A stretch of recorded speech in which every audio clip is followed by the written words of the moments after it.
এই রান্নাটা হয়ে গেলেই সবাইকে ডেকে খেতে বসিয়ে দেবা বৌমা। আচ্ছা মা, ঠিক আছে। মা, ও মা,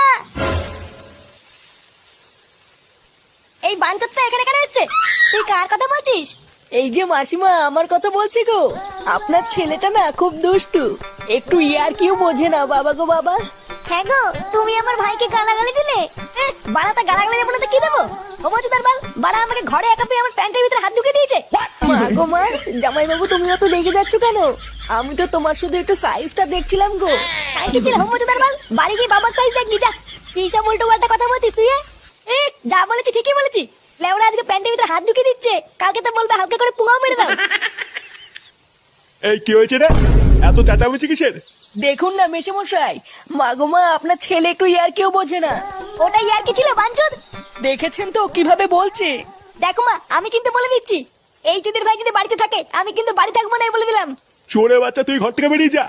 আমরা কোনো কাজকর্মের বেলায় নেই, কোনো রোজগার পাতি নেই, আবার বড় বড় কথা। ও বাড়া, মায়ের থেকে মাসির দরদ বেশি, তাই তো? বাড়া এখন তো দেখছি আমার থেকে এই বাড়িতে হোমোচোদার দাম বেশি। লেওনা যেদিন এই হোমোচোদারা তোমার ধুতির ভিতরে হাত ঢুকিয়ে নেয়ানারি করবে সেদিন বুঝবা বালের এই বাড়িতে আমার কোনো দামই নেই।